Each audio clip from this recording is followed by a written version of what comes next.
우리는 오늘 드디어 복음의 핵심 시리즈 설교 마태복음 11장 우리 오늘 마지막 시간입니다. 마지막 시간으로서 총정리하는 시간을 가지려고 합니다. 그렇다고 해서 똑같은 설교 내용만은 아니니까 좀 긴장을 풀지 말고 듣도록 합시다. 우선 총정리하는 측면에서 마태복음 11장 전체가 흘러간 정황만 한번 살펴보겠습니다. 정황. 다 보겠다는 게 아니에요. 줄거리도 아니에요. 정황만 보겠습니다. 11장의 시점에서 지금 예수님은 어떤 질문에 직면하고 있죠. 이거 여러 번 말했습니다. 어떤 질문? 누가 한 질문? 세례 요한이 했던 질문. 뭡니까? 지금 세례 요한이 감옥에 갇혀 있는 관계로 직접 못 왔단 말이에요. 그러면서 자기 제자를 시켜서 보내서 한 질문이죠. 뭘 물어봤습니까? 간단하게 물어보시죠. 간단하게 당신이 그 메시아가 맞습니까? 라는 질문을 했죠. 당신이 진짜 우리 민족을 구원해줄 그 메시아가 맞냐? 라는 질문을 한 것입니다. 다른 사람도 아니고요. 예수님 입장에서는 좀 섭섭할 수도 있다라고 그랬어요. 다른 사람도 아니고 그 누구보다도 한편이라고 생각을 했던 세례 요한이 그런 질문을 하니까 예수님 입장에서는 조금 기분이 그렇지 않았을까라는 거죠. 바리새인이나 서기관처럼 예수님이 항상 공격하던 그런 사람이라면 타격도 안 받으셨을 텐데 예수님이 이거에 대해서 뭔가 영향을 받으셨던지 그 11장 전체를 그것과 연결해서 말씀을 이어가시는 거예요. 그래서 이제 11장 전체가 흘러가는 이 그 세례 요한의 질문이 일종의 원동력 같은 그런 역할을 합니다. 그래서 단 한마디 말씀, 결국 예수님이 하고 싶으셨던 단 한마디 말씀 뭘까요? 그 질문에 대한 대답이 뭐죠? 나는 메시아다. 난 누구다? 예수님께서 하시고 싶은 말은 나는 하나님이 보내신 메시아다. 나는 하나님의 아들 그리스도다. 그러니 어떻게 해라고요? 그러니 어떻게 해라? 믿으라는 거죠. 회개하고 믿으라. 늘 살던 대로 살지 말고 회개하고 나를 믿어라 라는 겁니다. 그러면 그 믿는 자들에게는 무엇이 허락되냐면 천국이 허락된다라고 우리 11장 전체에서 이런 말씀을 이제 함께 배웠습니다. 이제 11장 전체의 말씀을 들은 사람들 있죠. 예수님 그때 당시의 사람들이나 그 사람들이나 또한 그 말씀을 1년에 걸쳐서 들었던 이렇게 우리는 1년에 걸쳐서 들었잖아요. 우리에게 주어진 것은 무엇입니까? 우리에게 무슨 결단을 우리 오늘 본문도 읽었지만 무슨 결단을 예수님께서 요구하셨어요? 오면 나에게로 오라. 어떻게 하면? 오면 어떻게 된다? 쉬게 해주겠다라고 이야기하셨죠. 그러니까 가는 수고는 좀 있지만 오라고 하셨으니까 내가 예수님께 가는 수고가 좀 있긴 있겠지만 쉬더라도 어디서 쉬어야 되냐면 그 자리에 주저앉을 것이 아니라 가서 쉬어야 된다는 거예요. 가서. 그러면 예수님께서 우리에게 쉼을 주실 것이다 라고 하는 거죠. 이 쉼이라고 하니까 어제 오늘 날씨가 너무 좋아요. 너무 날씨가 좋습니다. 이제 좀 더울 지경이에요. 지금 더워요. 저도 막 덥거든요. 뛰어와서.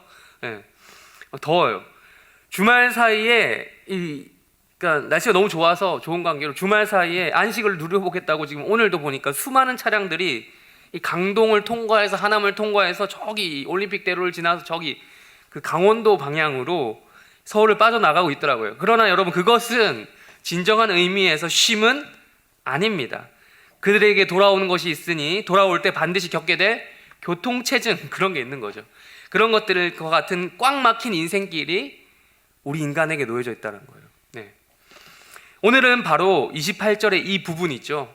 우리가 지난번에 28절 하긴 했지만 이 부분을 집중적으로 다루진 않았습니다.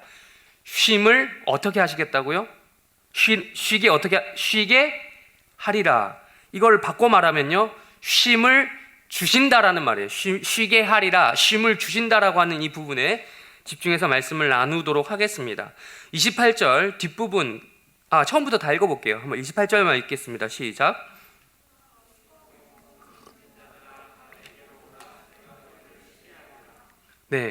죄송한데 혹시 저만 덥습니까? 혹시 추우신 분? 살짝 우리 에어컨 살짝 그 낮은 정도, 약간 그 있죠? 그거 부탁드릴게요. 이렇게 너무 세게 틀면 또 추우니까 살짝이요. 부탁드립니다. 우리가 28절 지난번에는 이 앞부분에 주목을 했다면 오늘은 28절의 뒷부분 쉬게 하리라 라는 부분을 집중적으로 보겠습니다. 여기서 이제 쉬게 하리라 라고 번역된 동사가 있어요. 이게 뭐냐면 아나파우오라고 하는 이 동사인데, 이게 직역하면 안식하다, 쉬다라는 일반적인 평이한 뜻이 있어요. 근데 이제 조금 더 의미가 붙은 것도 있어요. 쉼을 주다라는 뜻도 있는 거예요. 그러니까 영어로 치면 이 안식, 쉼, 이거는 그냥 영어로 번역을 하면 rest잖아요. rest인데 그 쉼이라고 하는 동사에다가 give가 덧붙여져 있는 뜻도 있다라는 거예요. 무슨 말인지 알겠죠? 네. 그래서 영어 성경에 보면요, 이렇게 적혀 있어요. 어느 번역본을 보더라도 다 똑같이 한결같이 give you rest라고 되어 있어요. give you rest. 이렇게 번역합니다. 즉 안식, 예수님이 주시는 안식, 예수님의 안식은 어떤 특징이 있다? 주는 거라는 거예요. 주는 거. 예수님이 예수님께로 나오는 사람들에게 주는 특징이 있다. 예수님 믿기 위해서 나오는 자들에게 주는 특징이 있다. 그러면 예수님께로 나아가는 사람들은 어떻게 하면 되는 거예요? 주는 걸 어떻게 하면 돼요? 받으면 되는 거죠. 받으면 되는 겁니다. 그래서 복음인 거예요. 그냥 주는 대로 받으면 되기 때문에. 그런데 이걸 안 받겠다고 굳이 버티는 경우가 있다라는 거예요. 주겠다고 했는데 안 받겠다라는 거예요. 네. 그래서 예수님이 우리에게 말씀을 하시는 거죠. 또 아까 헬라어로 짧게 치고 넘어갔는데 뭐라고 했습니까? 쉼을 주다, 안식, 이걸 헬라어로 뭐라고 했죠? 아나파우오.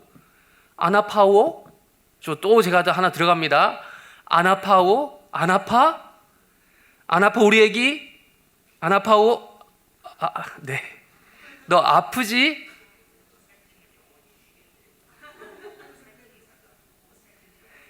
네. 오늘 제가 카톡에 답을 안 해줬더니 여기서 답을 하네요. 네, 죄송합니다. 네. 바빠가지고 주일날 카톡에 답을 못해요. 미안해요. 너 아프지? 힘들지? 상처가 심하네. 약 줄게. 이 약 바르고 이 약은 바르고 이 약은 먹어. 이 바르는 약은 구약이라고 하고 먹는 약은 신약이라고 해. 그리고 좀 쉬어. 내가 너에게 쉼을 줄게. I'll give you rest라고 하시는 뜻으로 아나파우오 하셨다는 거예요. 제가 그냥 말 갖다 붙인 거예요. 혹시나 여러분, 제가 지난번에도 코피아오도 그러고 또 뭐 포르티저도 그러고 또 뭐죠? 만다노도 그러고, 이거 혹시나 여러분 제가 막 그게 진짜 정식적인 뭐 신학에서 이런 거 아니에요. 이게 그냥 제가 말 갖다 붙인 거니까 혹시나 착각하지 마세요. 저 이단됩니다. 잘못하면. 이런 거 막 이성진 목사 그걸 진짜라고 그랬더라 하면 안 되고요. 그냥 이해하기 쉬우라고 이제 얘기하는 겁니다. 예수님께서 어쨌든 이런 맥락 속에서 이런 뜻으로 아나파우 하시면서 이렇게 오라고, 내가 너에게 쉼을 주겠다라고 하시면서 친절하게 이 신약과 구약이라고 하는 이 두 가지 약 합쳐서 언약이라고 하는 것을 봉투에 담아 주시는 거예요. 네. 그래서 복음을 또 다른 말로 뭐라고 하냐면 거저주는 선물이다라고도 부르는 것입니다. 그냥 선물이 아니라 그런 거죠. 그냥 선물이 아니라 세상이 돌아가는 원리라는 게 있습니다. 여러분, 잔혹한 원리가 있어요. 적자 생존의 원리가 있습니다. 스스로 노력하지 않으면 살아남을 수 없는 그 세상의 그 원리, 메커니즘이라는 게 있어요. 거기서 상하고 찢겨 있는 내 마음과 내 영혼을 고쳐주는 약을 선물로 해주시는 거예요. 약. 이것은요, 여러분, 세상 그 어느 곳에서도 처방받을 수 없는 약이에요. 하나님이 그리스도를 통해서 그런데 이것을 선물로 주셨어요. 여러분, 이 약은요, 억만금을 주고도 못 사는 그런 약입니다. 말 그대로 선물이기 때문에 받을 수 있는 거예요. 여러분, 어마어마한 가치가 있는 거예요. 그러니까 예수님이 이 주시는 선물, 내가 너희에게 주리라 라고 하신 그것을 우리는 주시면 어떻게 하면 된다고요? 다시 한번 받으면 되는 거예요. 세상의 메커니즘은 그게 아니에요. 받을만 하니까 받는다고 생각해요. 세상은요. 근데 복음은요, 복음이 돌아가는 메커니즘은 그게 아니에요. 받을만 하지 않아도 받을 수 있는 거예요. 그냥 준다고 하시니까 거절하지만 않으면 돼요. 주는 대로 그냥 받으면 되는 거죠. 그러니까요, 인간이 무언가 이 복음이라고 하는 이 메커니즘에 더할 이유도 없고 그럴 필요도 없습니다. 오히려 이걸 건드리면요, 더 망칠 수 있는 거예요.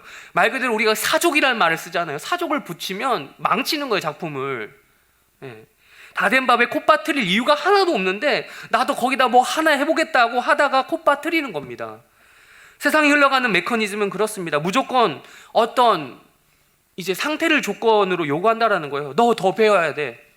아직 너 멀었어. 너 더 공부해야 돼. 너 많은 어떤 노력을 필요해. 너의 도덕성, 너가 채워야 될 지식, 너가 채워야 될 스펙, 이런 어떤 너의 분야에서 전문성, 이런 것들을 더 기르고 가르침을 받아야 돼. 이러한 저런 부분에 너는 이게 부족하고 저게 부족하기 때문에 이런 것들을 채워야 해라고 이야기를 한다는 거죠. 단적인 예로 제가 운동을 좋아한다고 여러 번 말씀드린 적이 있죠. 제가 이제 축구만 하더라도요.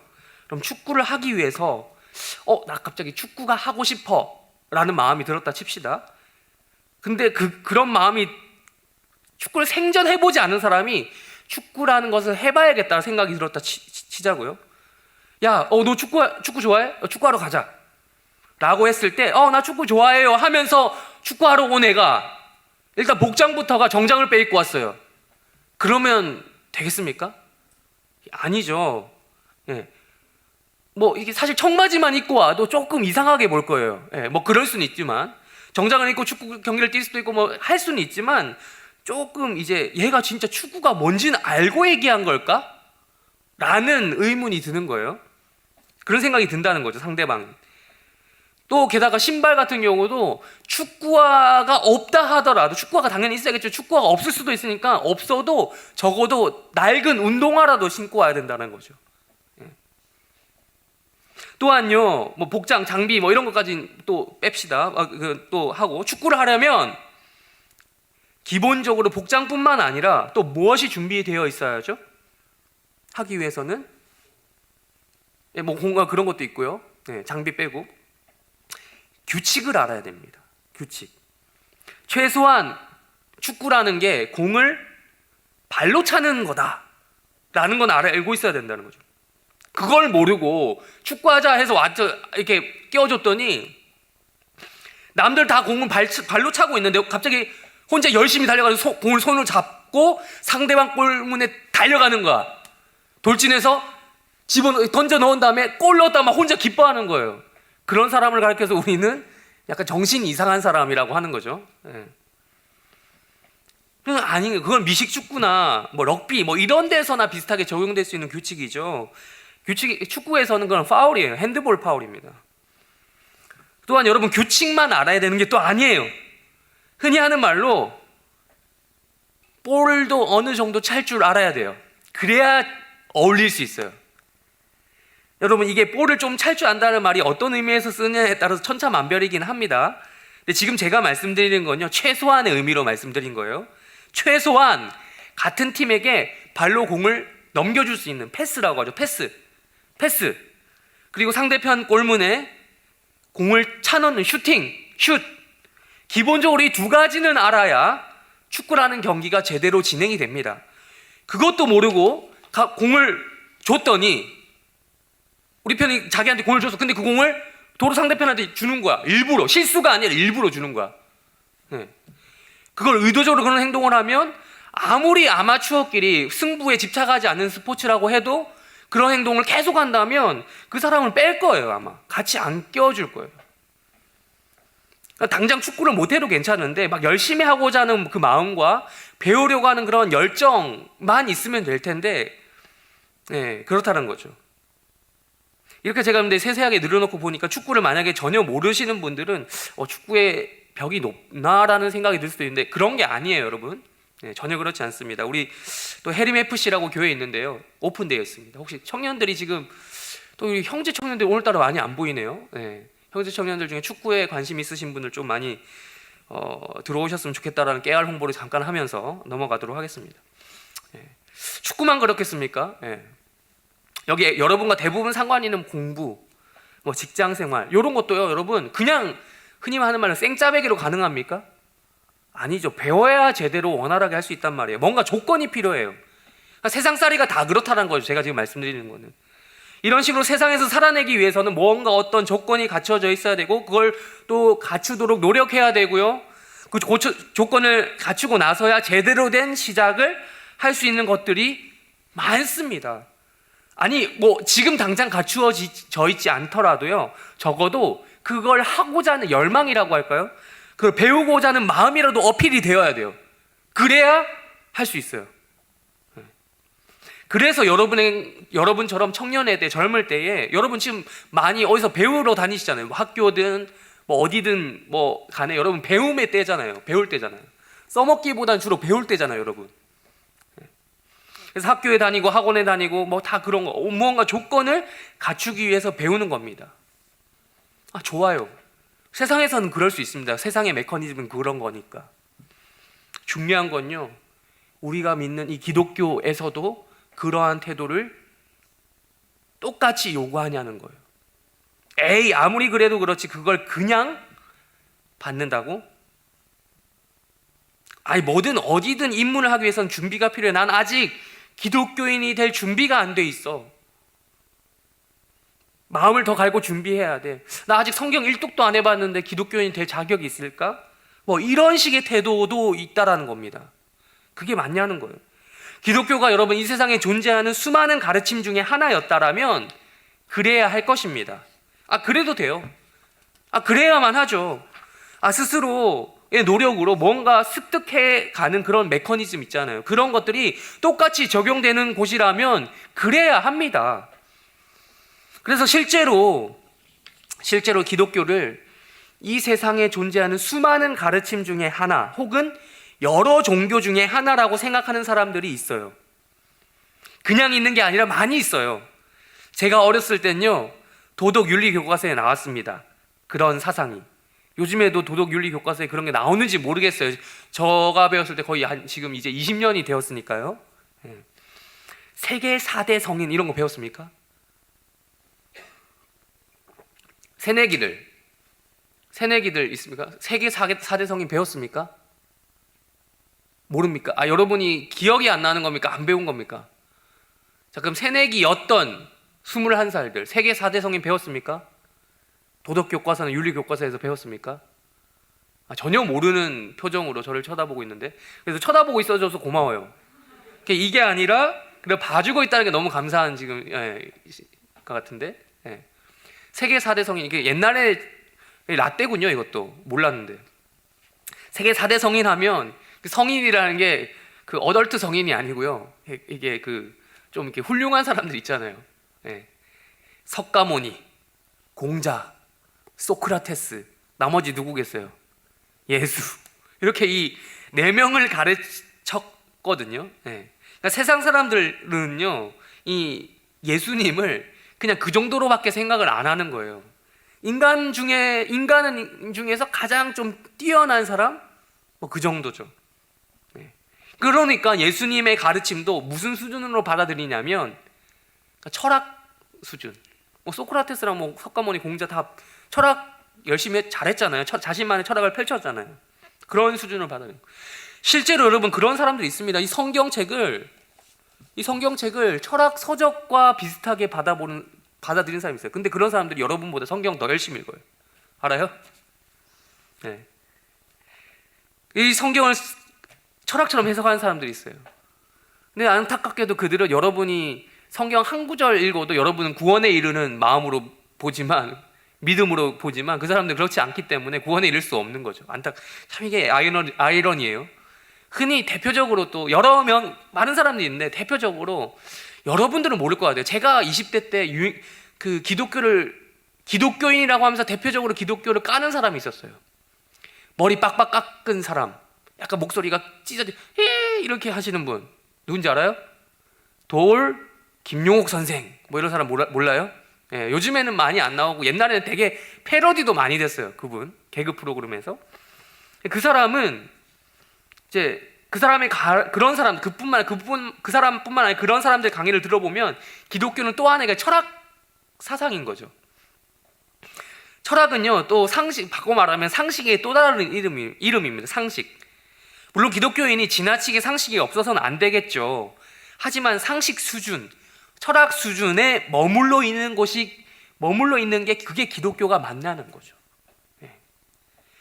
그런데 이제 실제로 이런 여러 가르침 중에 하나라고 하죠. 많은 가르침 중에 하나, 기독교. 뭐 이런 식으로 여러 다양한 종교 중에 하나라고 받아들이는 사람들이 기독교 밖에 있는 게 아니라 안에도 있다, 많이 있다는 거야. 안에, 기독교 안에. 흔히 하는 말로, 요즘 하는 말로 게임 용어를 빌리자면 팀킬하는 트롤들이 넘친다는 거예요. 그게 문제입니다. 아무리 밖에서 기독교에 대해서 생쇼를 하고 별난리 치면서 욕하고 그래도요, 여러분 내부 결속력만 든든하면, 단단하면 아무런 상관이 없습니다. 그러나 문제는 기독교 안에서 더 설레발치면서 오히려 기독교가 뭐 여러 다양한 가르침 중에 하나이니 뭐니 이런 식으로 하는 세력이 있다는 거예요. 그게 더 무서운 상황을 만들고 있다는 겁니다.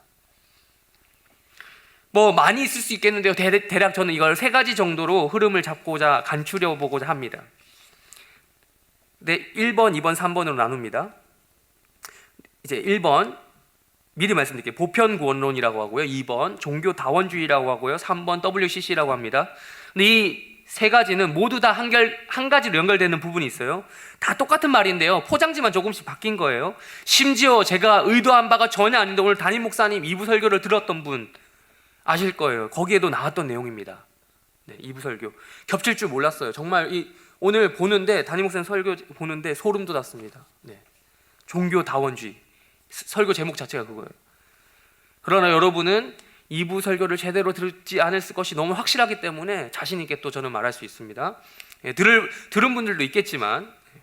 자, 1번부터 한번 볼게요. 보편구원론입니다. 종교 다원주의의 근본을 찾아보게 되면 바로 이 이론이 존재하게 되는데요. 근본이에요, 근본. 종교 다원주의의 조상격이에요, 조상격. 보편구원론이 뭘 것 같아요? 좀 말이 어렵죠? 보편구원론. 좀 말이 어렵습니다. 보편적으로 구원한다는 말인데, 다른 말로요, 만인구원론이라고 해요. 이러면 조금 더 쉬워요. 만인이 누굽니까? 모든 사람.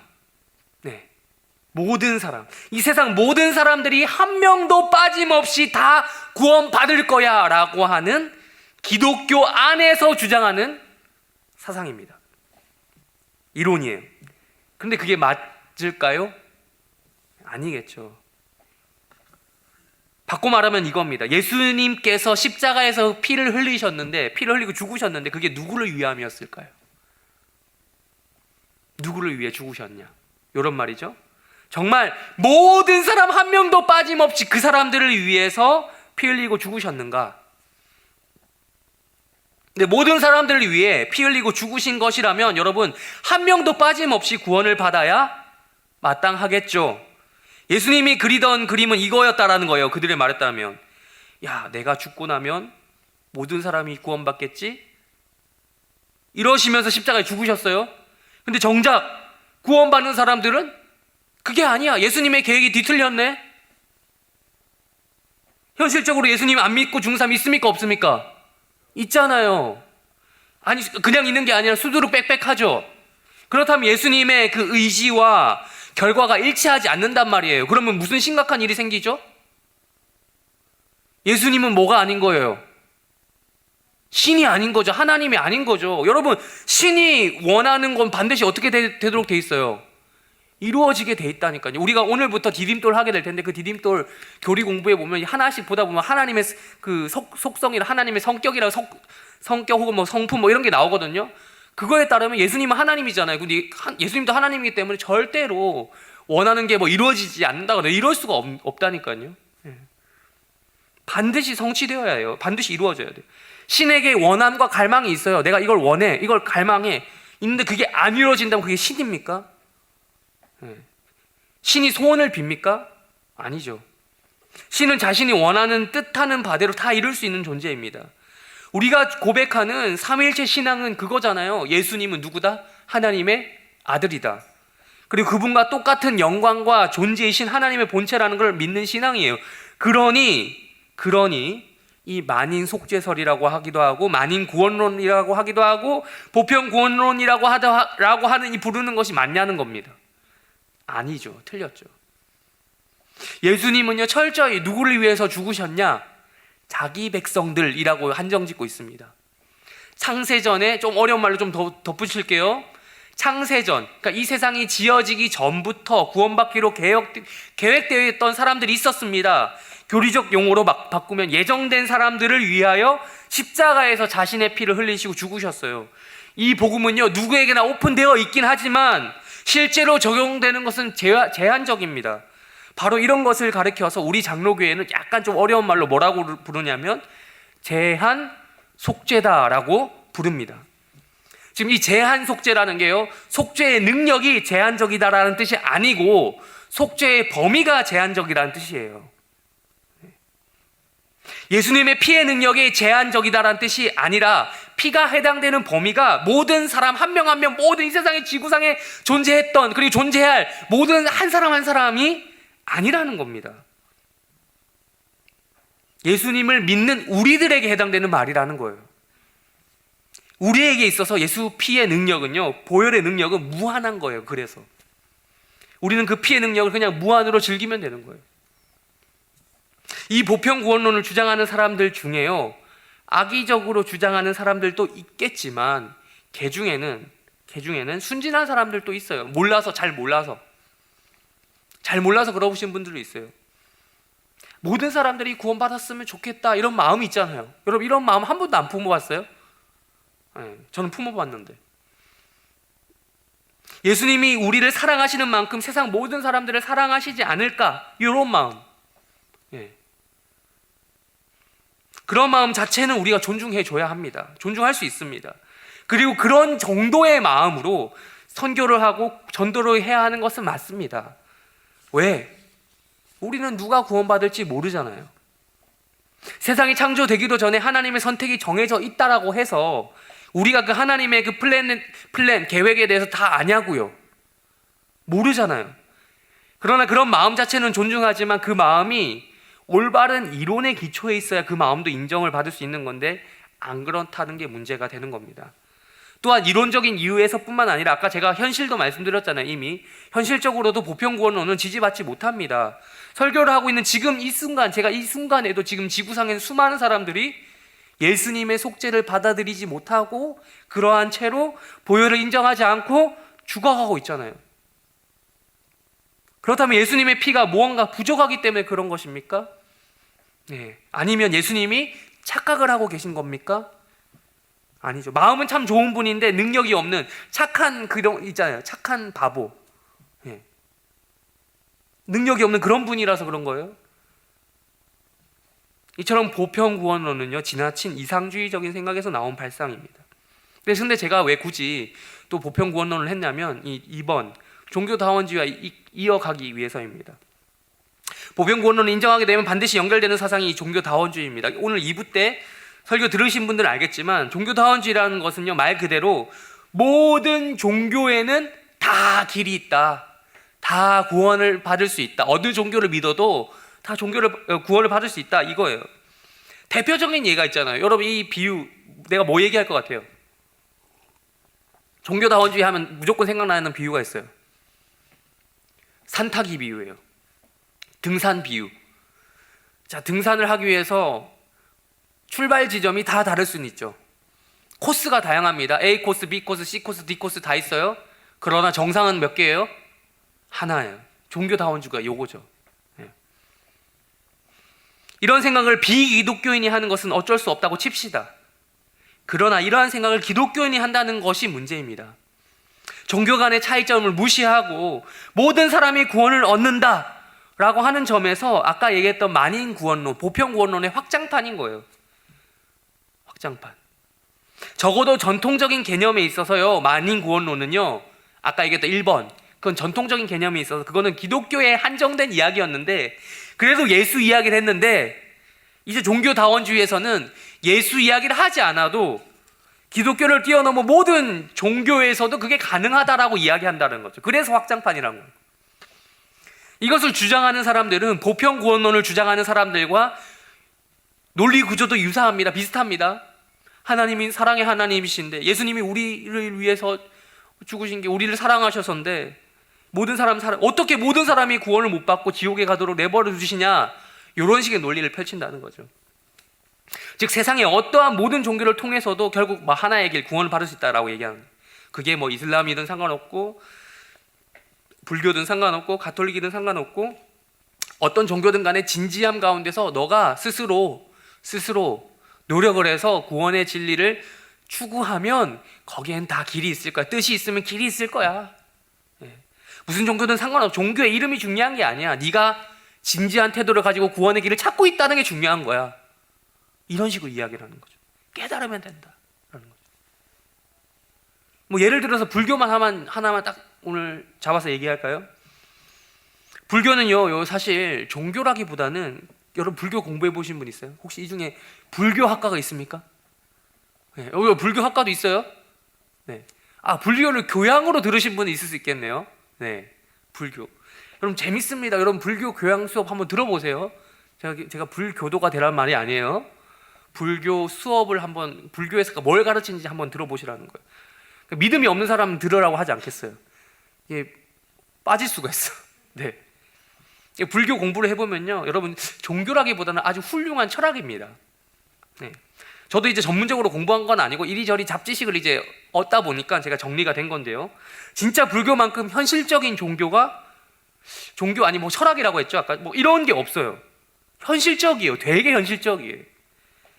뭐 불교하면 여러분 똑같이 뭐 예수 믿고 천국 가는 거랑 비슷하게 거기도 부처 믿고 저기 뭐냐 극락 간다 뭐 이런 식으로 생각하는 사람들이 있는데 그게 아니에요. 그게. 예. 내가 회개하고 예수 믿은 기독교인이 만약 회개하고 예수 믿은 기독교인이 아니었으면 정말 매력적으로 불교 신자가 될 수도 있었겠다 싶은 정도의 그런 매력적인 이론이었습니다. 그 구운몽에 보면 성진이라는 스님 나오잖아요. 알아요? 기억도 안 납니까? 네. 제가 예수님 안 믿었으면 이게 스킨헤드 되는 거 이런 거부감만 없었으면 됐을지도 모르겠어요. 네. 그러니까 이런 불교에도 나름 거기서 제시하는 구원관이 있어요. 이 구원관이라는 게 우리처럼 예수님 믿고 이제 살아서도 천국을 누리다가 죽어서도 하나님 나라 천국으로 가자 이게 아니에요. 그게 아니고 그 구원관은 뭐냐면 이 세상은 끊임없이 반복된다. 여러분 들어보셨죠? 윤회. 수레바퀴처럼 비율 수레바퀴로 하잖아요. 바퀴가 끝없이 돌잖아요. 무한 궤도 계속 돌아가잖아요. 그래서 윤회를 거듭하는, 그러니까 여러분 이 세상 끝이 있다 없다예요. 그들의 입장에 끝이 없는 거예요. 계속 현실이 반복이야. 근데 그건 있는 거야. 더 나은 다음이 있고 안 나은 다음이 있다라는 거예요. 윤회를 따라 환생을 하게 됐는데 뭐 전생이란 게 그래서 나오는 거죠. 끊임없이 반복되는데 그럼 더 나은 다음을 위해서 어떻게 해야 돼요? 더 나은 다음을 위해서 뭐 어떻게 하라는 거야? 이 세상에서 살 때 어떻게 하라고? 에? 아, 몰라요? 업보를 잘 쌓으라고 하잖아요. 다 네 업보야 이러잖아요. 뭐 이렇게 기독교인이 감옥 가다가 야 뭐 이렇게 안주일당 다 네 업보 이런 말 하면 안 돼요. 야, 업보라는 말 자체가 불교 용어예요. 전생에 너가 업보를 잘못 쌓았기 때문에 너가 지금 이런 고난을 당하는 거야. 이게 불교의 가치관이잖아요. 그래서 이 땅에서 어떻게 살아야 된다는 거예요. 착하게 살아야 내 다음 생에 환생을 할 때 더 나은 위치가 된다라는 거죠. 되게 현실적이에요, 여러분. 그렇게 하면은 일종의 그렇게 되면 내가 당하는 고난이라고 할까요? 내가 당하는 이런 것들이 이해가 돼요. 아, 내가 체념하게 되는 거죠. 아, 내가 전생에 그런 잘못이 있어서 내가 지금 이런 걸 당하는구나. 내가 또 잘 되면 아, 내가 전생에 잘 살았으니까 이렇게 되는구나. 뭐 이렇게 된다는 거죠. 이런 식으로 이해가 된다는 거예요. 현실적이라는 겁니다. 그래서 이제 여기서도 이제 구원이라는 개념이 어느 정도 들어가게 됐는데, 개인적인 노력으로 이렇게 업보를 잘 쌓다 보면 궁극적인 경지에 달할 때가 있는데 그걸 가리켜서 뭐라고 부르죠? 그렇죠. 해탈이라고 합니다. 해탈. 득도하면 해탈을 한다고 하잖아요. 그래서 수양하고 다스리고 착한 일 하려고 계속 애쓰고 노력하고 막 이러는 거예요. 그러다가 보면 해탈을 하게 되고 해탈의 끝은 어디냐면 극락이라는 거예요. 그제서야 극락에 간다는 거예요. 그 영원한 경지가 언제인지는 알 수는 없지만 그래서 극락에 간다는 거예요. 그 극락에 가기 위해서는 결국 중요한 게 뭐예요? 여기서 지금 불교에서 가장 중요하게 여기는 게 뭐예요? 자기 수양하고 수행하는 거예요. 너의 노력이 필요하다. 그래서 생전에 진심으로 아미타불의 이름을 부르고 믿고 그 이름을 부르면, 그래서 불교 하잖아요. 스님들이 뭐라고? 나무 아미타불 관세음보살, 이 연불이 뭐냐면 여러분 그냥 아무 의미 없는 게 아니라 바꿔나 말하면 아이고 하나님 저 천국 보내주세요 이거예요. 이거. 관세음보살은요 뭐 자비로 중생을 구제한다고 하는 그런 신과 같은 존재, 우리로 말하면 예수님 같은 분인 거죠. 그러니까 그 이름을 부르면서 선행을 쌓아야만 극락에 갈 수 있다 이런 거거든요. 뭐 미륵불 사상이라고 또 들어보셨습니까? 미륵불, 지금으로 우리로 말하면 메시아 사상이에요. 우리 지금 메시아 얘기 쭉 했잖아요. 오실 메시아가 그분입니까? 바꿔 말하면 당신이 오실 그 미륵불이십니까? 불교식으로 바꿔 말하면 그런 거예요. 그래서 수많은 미륵불들, 짝퉁 미륵불들이 우리 한반도 역사 가운데도 있거든요. 미륵불. 궁예도 미륵불 아니었나? 갑자기 생각나네. 자기를 가리켜서 미륵불이라 부르지 않았나? 온만이 반매운 갑자기 생각나는데. 아무튼 기독교로 치면 메시아 사상이 그렇다는 거.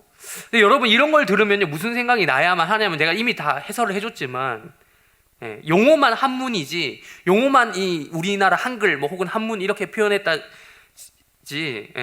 거의 기독교에서 말하는 구원과 비슷해 보이는 것들이 너무 많다라는 겁니다. 종교가 가진 특수성에 따라, 종교라는 특수성이 있어서 그 특징상 비슷한 면이 있다라는 거예요. 근데 여러분 비슷한 거지 뭐는 아니다? 똑같은 거는 아니라는 거예요. 그게 헷갈려가지고 이 종교다원주의자들이 그게 헷갈려가지고 모든 종교는 하나다라는 식으로 이해하고 주장한다. 요거는 기독교를 몰라도 한창 모르는 거죠. 기독교인이라고 하면서 종교다원주의를 주장하는 사람들은요, 제가 생각할 땐 그렇습니다. 저뿐만 아니라 모든 믿는 사람들이 그렇게 생각할 거예요. 사실상 예수 그리스도의 십자가를 단 한 번도 인격적으로 경험하지 못한 사람들이다. 예수 보혈의 능력을 통해서 구원의 역사를 경험한 사람들, 회개의 체험이 있는 사람들, 회심의 역사를 체험한 사람들은요, 죽을지언정 입은 비뚤어지지 않을 건데 그렇게 이야기하지 않을 거라는 거예요. 안타깝게도 종교다원주의자들은 이런 얘기를 합니다. 오늘 배우게 될 우리 디딤돌 교리의 관점으로 잠깐 이야기해 보자면, 종교다원주의자들은 일반 계시라고 오늘 배우게 될 거예요. 또한 특별 계시라고 배우게 될 텐데, 일반 계시를 너무 과하게 생각했던 사람들이죠. 일반 계시의 수준을 특별 계시의 수준까지 끌어올리고자 했던 사람들. 그러나 그것은 하나님 뜻이 아니다라는 거예요. 불교 및 다른 모든 이 세상에 존재하는 모든 종교들, 탁월한 사상들 다 있습니다. 정말 훌륭합니다, 인간의 입장에서 볼 때는. 그러나 그것은 많이 지분을 줘봤자 일반 계시라는 거예요. 그 수준. 하나님 이 우주에 존재하는 유일한 구원의 방식은 단 하나, 오직 특별 계시의 방식, 즉 성경 말씀을 통해 선포되는 예수 그리스도의 죽으심과 부활을 믿는 믿음으로만 나에게 주어진다는 거예요. 인간의 행동, 스스로의 노력 이런 것으로는 절대 그것을 성취할 수 없다라는 것입니다. 3번 WCC입니다. 여러분 WCC가 뭔지 아십니까? 세계교회협의회라고 하는 World Council of Churches의 영문 약자인데, 종교다원주의 하면 대표적으로 또 등장하는 대표적인 예가 그게 WCC예요. 오늘 또 2부 설교도 이 얘기 하셨습니다. 우리 중에도 근처 이제 대형 교회가 있어요. 우리 교회 근처. 거기서 이제 넘어오신 청년들이 몇 분 계셔요. 그분들이 이걸 이야기하는 걸 보고 제가 깜짝 놀랐습니다. WCC를 이야기하더라고. 이거 아는 거 쉬운 거 아니거든요. 근데 그분들은 그걸 알더라고요. 아쉬운 건요, 그것만 알더라고요. 종교다원주의 자체보다는 좀 약한 편이긴 하지만요, 갈수록 이 모임과 단체가 심각해지고 있습니다. 결론은 종교다원주의와 다를 바가 없네. 똑같은데 뭐 기독교의 형태를 띠고 있는 모든 교파와 교단은 하나다라는 주장이라서 뭐 이렇게 똑같은데, 쉽게 말하면 그거죠. 가톨릭과 우리 개신교 분리가 되었지만 지금 We are the one, 하나가 되자. 또 그보다 더 역사 오래된 이 가톨릭과 동방정교회 하나가 되자. 이런 모든 기독교의 형태를 띠고 있는 것들이 하나가 되자라고 이야기하는 겁니다. 교리, 신학 따지지 마, 그냥 하나. 뭐 이런 거예요. 그럼 교리와 신학 뭐가 중요하냐라고 되묻는 사람들이 있을지도 모르겠는데요. 하긴 신학교도 아닌데 머리 아픈 사람들이 충분히 있을 법합니다. 지금 이제 설교를 하면서 제가 좀 이렇게 여러분이 뭐지 이렇게 따분하지 뭐 이렇게 느끼는 사람이 있을 수도 있을 거라 충분히 인정합니다. 그런데요 여러분, 이 교리라는 게 그런 거죠. 이제 성경만이 하나님의 유일무이한 정말 그 말씀인 것을 인정하지 않고 기독교만이 유일한 참 종교인 것을 포기하는 것이고, 또한 예수 그리스도만이 죄인인 유일한 구주이신 것도 인정하지 않고 예수 그리스도 외에도 구원의 길이 있다라고 만인 구원설을 주장하는 것이라면 어쩌겠어요. 그 교리가 그들이 교리를 포기하면서 얻고자 하는 것이 그런 거라면 어떻겠냐는 거예요. 하나님의 말씀 아니야 성경. 그거 말고 딴 것도 있어. 좋은 거 많아. 기독교 말고도 다른 종교도 많아. 예수가 아니고도 다른 우리가 구원받을 것들이 있어 라고 이야기하는 거라면, 그 만인 구원설과 똑같은 결국 이야기를 하는 거라면요, 이거는 문제가 되라는 거예요. 그래서 여러분, 우리 교회가 속한 대한예수교회 예수교 장로회, 특별히 이제 우리가 따로 표기하고 있지는 않지만, 우리 교회 주보에 표기하나요? 근데 적어도 밖에는 표기 안 할 거예요. 여기 주보에는 표기를 합니다. 근데 밖에는 안 적어놨어요. 괄호해 놓고 합동 이렇게 적어요. 합동교단은 이 문제 때문에 대한예수교 장로회 통합이라고 하는 교단과 분리가 되었어요. 이 근처에 큰 대형교회가 통합교단의 대표적인 교회 중에 하나거든요. 연합이요, 여러분 무조건 나쁜 건 아닙니다. 좋아요. 연합할 건 해야죠. 같이 힘을 합쳐서 협력하는 건 좋습니다만, 이러한 취지로 분리가 되었다면 함께 길을 걸어가지 않겠다라고 결정한 거죠. 좋은 겁니다. 이런 분리는 해야 되는 거죠. 체육대회 정도야 교단과 교파가 달라도 얼마든지 함께 할 수 있지만, 이거는 그런 문제를 넘어선 것이다라는 겁니다. 근데 이것만 해도 문제가 될 텐데, WCC의 흐름 자체가요, 이제는 정말 막장으로 치닫고 있습니다. 모든 종교는 하나라는 식의, 아까 종교다원주의 그거 있죠. 그걸 이미 받아들였어요. 그래서 여러분, WCC 여러분 유튜브에 검색 한번 해보면 다 나옵니다. 우리나라 유명 여대, 이모 여대 있습니다. 이모 여대 교수가 초혼제라고 하는 구판을, 무당들이 하는 그 초혼이 뭐냐면 이 혼령을 불러내는 그런 일종의 굿이에요. 무당들이 하는 그런 것을 우리나라 고유의 종교라고 하면서 그 WCC 집회에서 한 적이 있었어요. 90년대 초반, 80년대 후반, 이렇게 영상이 있습니다. 이게 그 WCC 세계 교회 협의체라고 해서 모인 사람들이 하는 짓이 그런 거예요. 이게 참 끔찍한 혼종이다라는 이 생각을 지울 수가 없었어요. 이렇게 세 가지를 얘기했어요. 보편구원론 혹은 만인구원론이라고 하죠. 그 다음에 종교다원주의, WCC. 이러한 것들은요, 기독교 안에 기생하고 있으면서, 기생이죠, 기생. 기독교를 가장 기독교답지 않게 만드는 바이러스입니다. 우리가 코로나 그러는데요, 코로나보다 훨씬 더 심각한 바이러스가 지금 앞서 말한 세 가지라는 겁니다. 코로나는 우리의 육체의 생명만을 위협하지만, 이 세 가지 바이러스는 우리 영혼의 죽음을, 즉 우리를 두 번 죽일 수 있는 매우 심각한 위협이 되는 겁니다. 이 바이러스는 바이러스를 반드시 퇴치해야 우리가 사는 겁니다. 왜? 천국에 못 가게 방해하는 거거든요. 우리를 천국 못 가게 만드는 거. 복음의 메커니즘을 세상의 메커니즘으로 바꾸게 만드는 세포를 변이시키는 바이러스가 바로 이거라는 거예요. 복음의 세포를 세상의 세포로 바꾸는 거예요. 결국 이 기독교의 주인뿐만 아니라 온 땅과 온 열과 온 세상의 주인이신, 온 우주의 주인이신 하나님과 그의 아들 예수 그리스도의 존재, 그리고 그들의 사역도 떨어뜨리는 거예요. 땅에 짓밟는 거예요. 다시 말씀드립니다. 만약 기독교가 이 세상에 존재하는 수많은 가르침 중에 하나였다면 그래도 돼요. 세상은 그렇게 돌아가기 때문에, 인간 스스로의 노력으로 무언가 습득해가는 과정이기 때문에, 그게 세상이 돌아가는 방식이기 때문에, 그게 세상의 메커니즘이기 때문에 그래도 돼요. 그러나 하나님이 예수 그리스도를 통해 주시고자 하는 것, 우리에게 주시고자 하는 그 안식 있죠. 안식을 준다. 내가 너희를 쉬게 한다. 뭐라고요? 아나파오.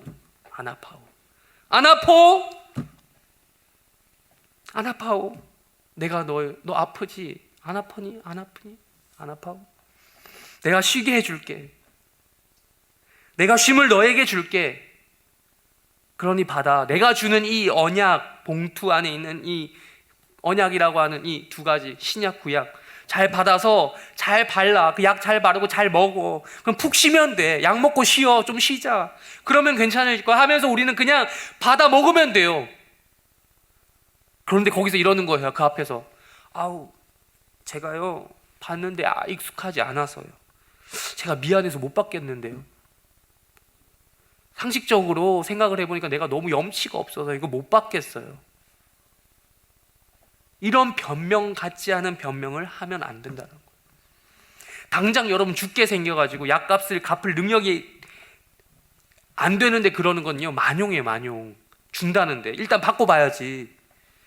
약 받아서 약을 바르고 약을 먹고 해서 살고 봐야 되는데, 여러분 이건 상식으로 쇼부 볼 수 없는 건데, 그런 병인데 그걸 자꾸 그런 식으로 생각한다는 거예요. 상식적으로.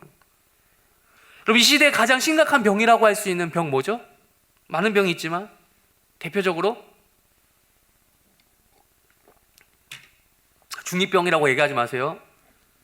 설마 제가 그런 드립을 자주 치니까 그렇게 생각하시는 분도 있을 수도 있겠다라는 생각이 들었는데 아니고, 암입니다. 암. 여러분 암이 상식적으로 고칠 수 있는 병입니까? 특별히 말기암으로 갈수록 상식적으로 기수에 따라 치료 방법이 치료가 되는 경우도 있지만 시간이 가면 갈수록 상식적으로 치료가 안 되는 게 암이잖아요. 그렇다고 해서 치료를 아예 포기하는 게 맞냐는 거예요, 여러분. 의술로 안 되는 절망적인 상황 속에서 의사가 열어봤는데 안 돼서 다시 덮었어. 그러면 끝나는 거냐고요? 호흡기 떼야 돼요? 아니죠. 자연치유라고 하는 마지막 한 줄기 희망이 있잖아요. 그걸 가지고 공기 좋고 물 좋은 곳에서 생활하다가 간혹 기적적으로 암이 치유되는 역사가 있잖아요. 여러분 들으신 적 있죠? 네. 그런 경우가 생각보다 많습니다. 간혹 일어나는 거. 상식적으로 여러분 이게 이해가 되는 일이냐고. 상식적으로. 이게 상식이 아닌 거죠. 불가능한 얘기. 말기암을 치유하는 방식도 그런 식으로 접근을 하는데, 우리 인생에서요, 암 치유보다 훨씬 더 중요한 문제가 바로 이거잖아요. 구원의 문제 어떻게 내는 거예요? 그게 상식적으로 접근해서 되는 말이냐고요.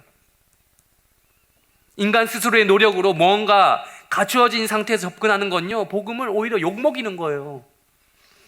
복음의 능력이 더욱더 빛을 발하기 위해서는요, 더욱더 인간이 절망스러운 상태일수록 좋아요. 오히려 좋아. 절망적일수록. 고칠 게 많은 환자가요, 모든 것을 고칠 수 있는 많은 의사 입장에서는, 난 다 고칠 수 있어 라고 말하는 의사 입장에서는 더욱더 자기의 영광을 드러낼 수 있는 기회인 거예요. 만병통치약의 입장에서는요, 병에 많이 걸린 사람일수록 쓰여지는 것이 약의 영광을 잘 드러낼 수 있는 기회인 거예요. 더 비싸게 잘 팔릴 수 있는. 인간 스스로 아무것도 못하는 상황이라는 걸요, 절실히 뼈저리게 느끼면 느낄수록 하나님이 영광 받으실 수 있는 거잖아요. 이미 숱하게 많은 증언들이 우리 주변에 이미 있습니다. 여러분들이 알잖아요. 저보다도 더 기독교 방송을 자주 시청하시는 분이 저희 집에 살고 계신데요. 네, 아내가 자주 보는 TV 프로그램이 있습니다. 물론 TV가 집에 없기 때문에 TV로 보는 게 아니라 유튜브로 봅니다. 새롭게 하소서라는 프로그램이 있어요. 새롭게 하소서. 거기 보면요, 진짜 구구절절한 사연만 뽑았나 봐요. 진짜 어떻게 매회마다 그런 이렇게 조작된 게 아닌가 싶을 정도로 좀 감동적인 스토리들이, 매번 그런 건 아니지. 매번 빵빵 터지는 건, 빵빵이라는 게 웃음이 아니라 이제 대박을 터뜨리는 건 아니지만, 그래도 보면은 참 이게 그런 사연들이 많아요. 그런 거 아니면 정말 여기는 출연하려면 명함도 못 내밀겠구나, 이런 일들이 많더라고요. 근데 하나님은요, 그런 거예요. 하나님은 우리 인간 스스로가 뭔가 해냈는데 조금 보태시고 그런 거 원하시는 분이 아니세요. 인간이 밥상 차려놓은 것에다가 하나님 숟가락, 나도 숟가락 이렇게 얹으시는 분이 아니라는 거예요. 밥상부터 숟가락까지 다 세팅해 놓으시고 요리부터 시작해서 다 한 다음에 우리 보고, 야, 너 그냥 떠먹으면 돼 라고 하시는 분이 하나님이신 거예요. 여러분 그거 떠먹는 거 보고 수고라고 합니까? 물론 엄밀하게 따지면 뭔가 움직이는 행동이 들어가니까, 물리적인 행동이 들어가니까 그건 수고긴 수고죠. 손이 움직이고 입이 움직여서 이렇게 치아로 음식을 씹어야 되니까, 그리고 위장도 일을 해야 되니까 일은 일이잖아요. 수고는 수고잖아요. 그러나 그 정도를 가지고 우리는 수고했다라고 이야기하지 않아요. 고생했다라고 하지 않아요. 당연한 거니까. 하나님이 우리 보고 원하는 수고는 이런 거예요. 차려주는 밥상 그냥 먹어라. 잘 먹으면 된다. 맛있게 해줄 테니까 주는 대로 잘 받아 먹어라는 거죠. 말씀을 정리하겠습니다. 오늘을 마지막으로 우리가 하고 있는 이 마태복음 11장 시리즈가 종료가 됩니다. 제목이 뭐였죠? 다시 물어볼게요. 아니, 오늘 설교 제목 말고 시리즈. 자, 이렇게 물어보면, 자, 이게 끝까지 물어보는데 이유가 있었어요. 끝까지 모르기로 작정한 사람도 있을 것 같아서 또 물어본 거예요. 뭐? 복음의 핵심. 복음의 핵심 시리즈. 마틴 로이드 존스 목사님의 마태복음 11장 설교집 책 제목이라고 했습니다. 그러면 제가 물어봅니다. 여러분, 정리가 되셨습니까? 복음의 핵심은 무엇입니까? 세례요한이 정말 궁금해했던 그 진실 있잖아요.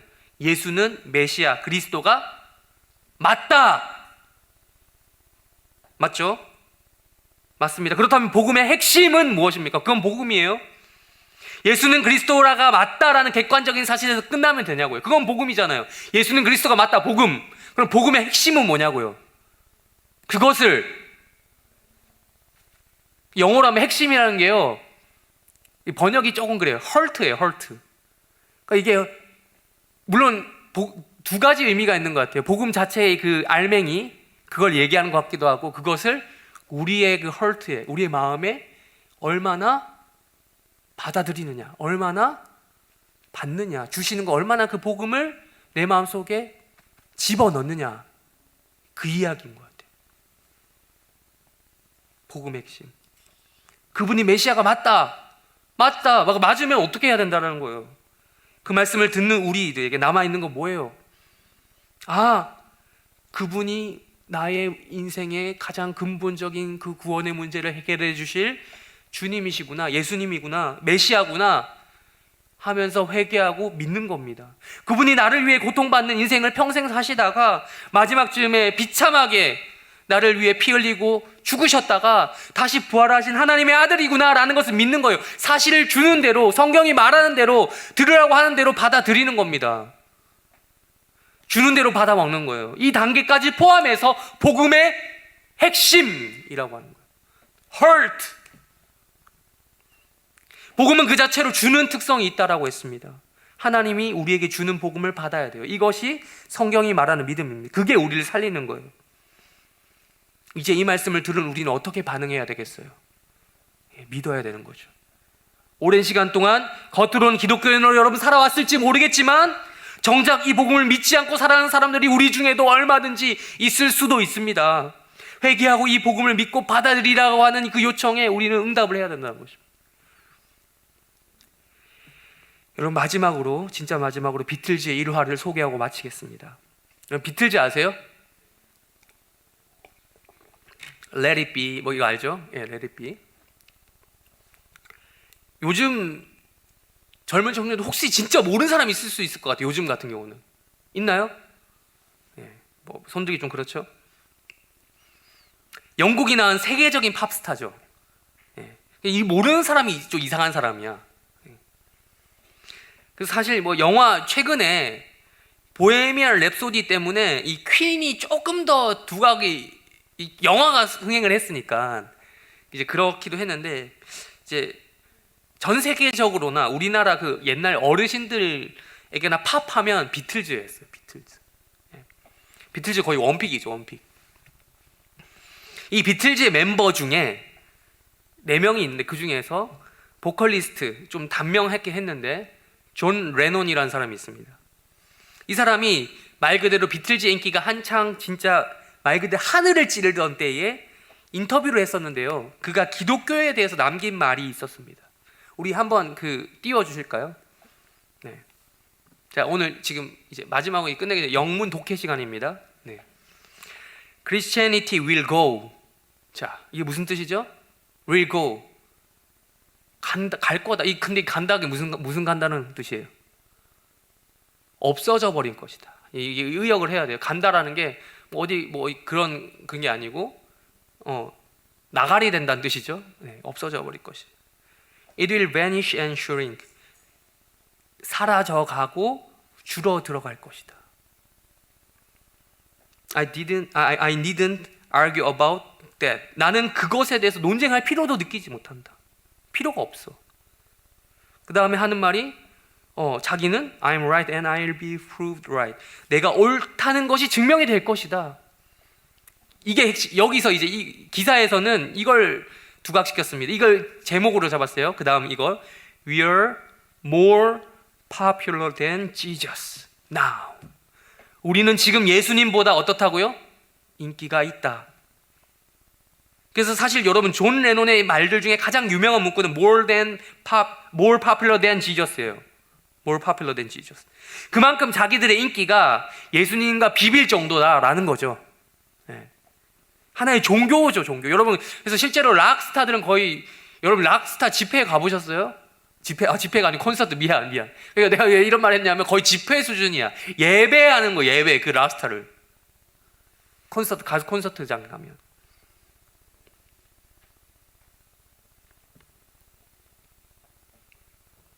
근데 하여튼 그 정도로, 그 이상으로 쩐다는 뜻인데, 틀린 말은 아닌 것 같죠. 예수님 믿는 사람들도 보면, 여러분들도 보면 찬양보다 이제 비틀즈라든지 이런 가수들의 노래를 자주 듣는다 치면 실제로 그런 거 아닙니까? 예수 이상의 인기를 우리들 가운데서 누리는 거잖아요. 예수님 이상의 인기를. 그런 팝스타들이. 그런데 이제 저는 이 문구보다요, 뒤에 있는 문구가 더 눈에 들어왔어요. 실제로 존 레논이 신성 모독을 의도하고자 아까 얘기했던 popular than Jesus 이런 말 했던 것은 아닌 것 같아요. 예. 그냥 현실이 그렇다는 것을 이제 본인이 느껴서 이런 말을 했던 것 같고요. 왜냐하면 또 이 다음 문장에 보면 뭐라고 합니까? 뒷부분에서 Jesus was all right라는 말을 하거든요. 그러니까 예수는 옳았다 이런 말을 해요. 네. 물론 이제 이 뒷부분은요, 제가 이 존 레넌의 발언에 대한 좀 제 개인적인 해석도 들어가 있습니다만 사실상 불신자인 존 레논도 동의하고 있던 사실은 이거라는 거죠. 예수는 옳은 분이셨지만 그 다음에 나오는 거 But his disciples were thick and ordinary. 예. 그분의 제자들이라고 불리는 작자들이 미련하고 뻔했다라는 거죠.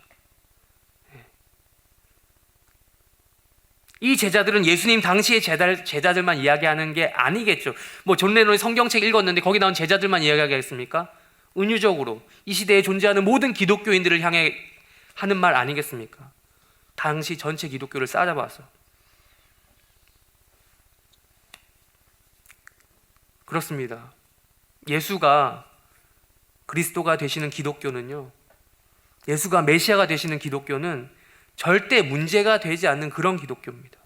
그러나 여전히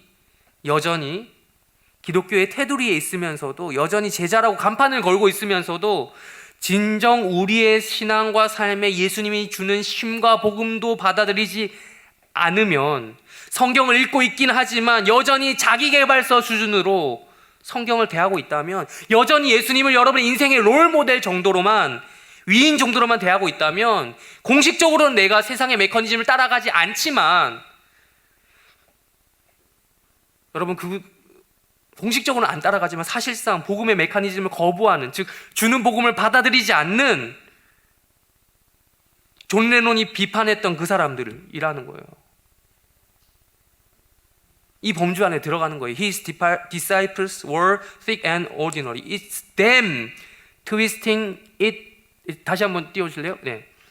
It's them. 왜냐하면 제 발음이 나쁘기 때문에 여러분들이 또 이제 잘못 들으실 수 있으니까. It's them twisting it that ruins it for me. 에 들어가지 않겠냐는 겁니다. 예수를 그리스도로 받아들이지 않은 채 종교 생활하는 사람, 죄를 회개하지 않은 사람, 안 아파오라고 우리 주님이 우리에게 물어보시는데도 그래 나 안 아파, 진짜 안 아파라고 대들면서 복음의 메커니즘을 거부하고 여전히 세상의 메커니즘을 주장하는 사람들, 이런 사람들은 말씀도 말씀인데요, 일단 이렇게 기독교 외부에 서 있는 불신자 존 레논이 하는 비판부터 해결하고 와야 될지도 모르겠어요. 마지막으로 얘기했던 것처럼 It's them twisting, 그 다음부터 ruin까지, for me까지, 그렇게 말했던 것처럼 우리들이야말로 기독교를 이렇게 트위스팅, 비꼬고 왜곡시키고 결국은 ruin, 망쳐버린 당사자일 수 있기 때문이에요. 부디 이 복음 핵심 시리즈를 종료하면서 우리 해림 청년 모두가 하나님 앞에서 이 복음이라고 하는 이 객관적인 사실을 넘어서서 복음의 핵심, 즉 우리의 마음으로 그 핵심을 믿음으로 또한 받아들임으로써 말씀에 반응하는 그런 청년들이 되기를 바랍니다.